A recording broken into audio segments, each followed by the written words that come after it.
10 News begins with breaking news. That breaking news, a handcuffed suspect making a run for it in the streets of downtown. Good evening, I'm Vanessa Van Hefty. 10 News reporter Laura Acevedo live along the San Diego Bay, where that man actually tried to escape into the water behind you. Yeah, and it happened just feet away from the USS Midway and from that restaurant that you see right there. Now, people having lunch on that dock say they saw the man swimming below them, trying to get away in those handcuffs. Now, I want to show you some cell phone video that was taken from witnesses. You can see police standing near the water, trying to get to the suspect. Officers used a police boat and eventually got the man out of the water. Police say the 42-year-old escaped from the downtown San Diego police station while he was being processed at about 1:15 this afternoon. He was wanted for domestic violence. Witnesses say the man was trying to swim away. We were just looking down. He was handcuffed and he was swimming under the dock, and more and more police showed up. The K9 unit showed up, the boat showed up, and they were just like closing in on him. The man was on the run for about an hour before police were able to take him back into custody. It's still unclear how he made it out of the police station. Reporting live in downtown, Laura Acevedo, 10 News. And more breaking news to our north. Firefighters are battling a fast-moving brush fire burning dangerously close to homes in Laverne. That's about 30 miles east of LA. At last check, the fire was only about 10 acres. Crews are using bulldozers and helicopters to stop the spread. We will keep an eye on this. We'll stay on top of it and bring you the latest details as we get them. Now to a 10 News exclusive. The man at the center of a viral video involving a police dog takedown is talking only to 10 News. The K9 bit the Navy veteran during his arrest in downtown earlier this month. 10 News military reporter Hannah Mullins is live at the downtown jail with a surprising comment that he made. He said the dog was justified and bited him in the arm. And I have to tell you, we talked to him inside that jail just a couple hours ago. He said he still plans to sue.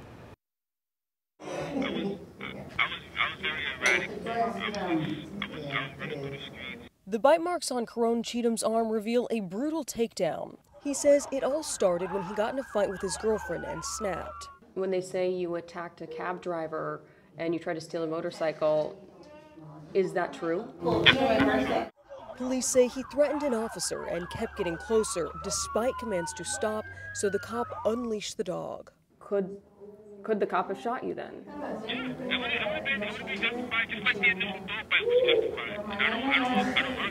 He says it's how long the dog clamped down that was excessive force. Police say the officer and dog did everything right. They say instead of verbal commands, which could have led to more biting, the officer used the bite and hold technique to get the dog to stop. The video clearly shows the technique is being applied immediately once the suspect's been put into handcuffs. The officer's trying to get that technique to work properly. Sometimes it happens immediately and sometimes it might take a little bit of delay. He says he wishes the officer would have tried to talk him down first and asked him if he was okay. We're live downtown. Hannah Mullins, 10 News. All right, Hannah, thank you. A developing story now. Detectives are still trying to figure out who killed a missing grandmother inside her office. Maria Kelly's family says they hadn't heard from her since Wednesday. Family members found her body inside her Mission Valley office Saturday. The medical examiner says she died from a gunshot wound, but hours later, police discovered her daughter's body in a nearby building. Investigators think that she may have killed herself. Officials say the daughter is not a suspect in Kelly's murder. 2 people are dead after 2 unrelated crashes overnight. The first was around 1:30 this morning on Valley Center Road, right by the Rincon Fire Station. Then at 4:30 this morning, Highway Patrol says a motorcyclist crashed into a pole in El Cajon. This was near La Cresta Road and Greenfield Drive in an unincorporated area. Neither of the victims have been identified tonight. A 24-hour shark advisory for several San Diego beaches expired today. Lifeguards put up warning signs at Coronado's Silver Strand Beach after a surfer saw a shark there yesterday morning. The beach stayed open, but swimmers were warned to go in the water at their own risk. The other shark was spotted swimming near San Onofre. And taking a live look outside there, a little bit of a haze. 10 News Pinpoint weather anchor Jennifer De La Cruz tracking the heat and the humidity. Yeah, the heat and the humidity is only going to get worse, especially starting tomorrow. We do have some showers and thunderstorms moving in for parts of the county. So today was a good day to go outside and enjoy it. We saw mostly sunny skies for the most part in San Diego County, especially for you out in Del Mar if you're heading to the races. Beautiful shot there. They've got about 1 more hour of racing tonight. And if you are heading onto the coast, be mindful of a beach hazard statement that is in place through tonight. Minor tidal overflow possible for some of our low-lying coastal areas.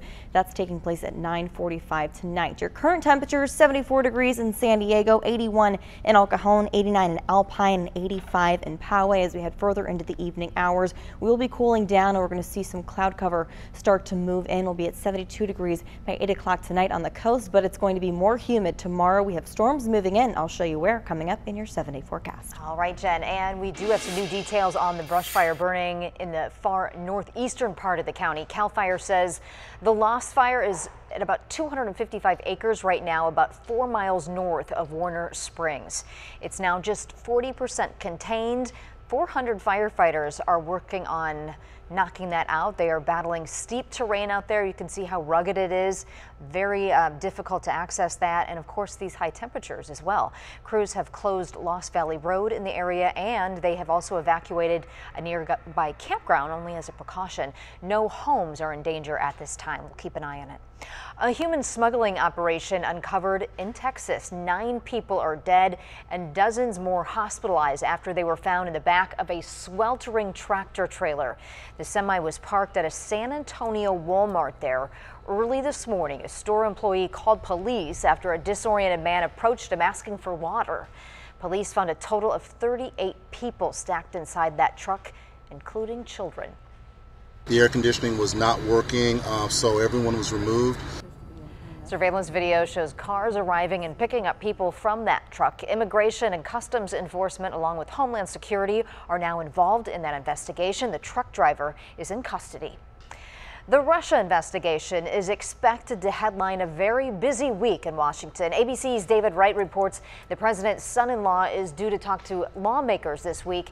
At the same time, Congress is considering beefing up sanctions. President Trump's new communications team out in force. The new White House press secretary. There's a ton of focus on what I like to call Russia fever. And the new communications director. The Russian situation is completely overblown. Forced to take on the issue plaguing the White House. Russia. I'm confident that tomorrow when Jared Kushner speaks, and I'll keep my fingers crossed in saying this to you, it'll probably be the last time that he has to talk about Russia. The president's son-in-law heads to Capitol Hill this week for interviews about the Russia probe behind closed doors with the Senate and House Intelligence Committees. Congress is not making it easy on the administration when it comes to Russia. The House and Senate have agreed that any effort to ease sanctions on Russia must be approved by them, a provision the Trump administration lobbied hard against. Will the president sign that bill?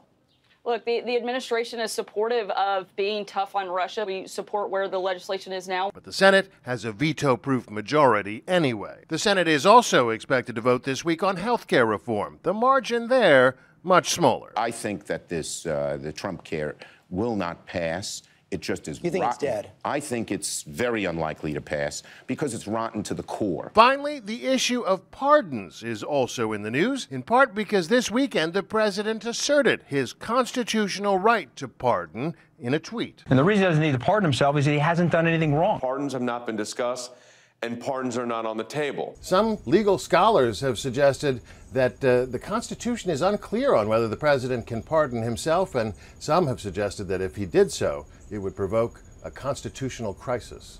David Wright, ABC News, the White House.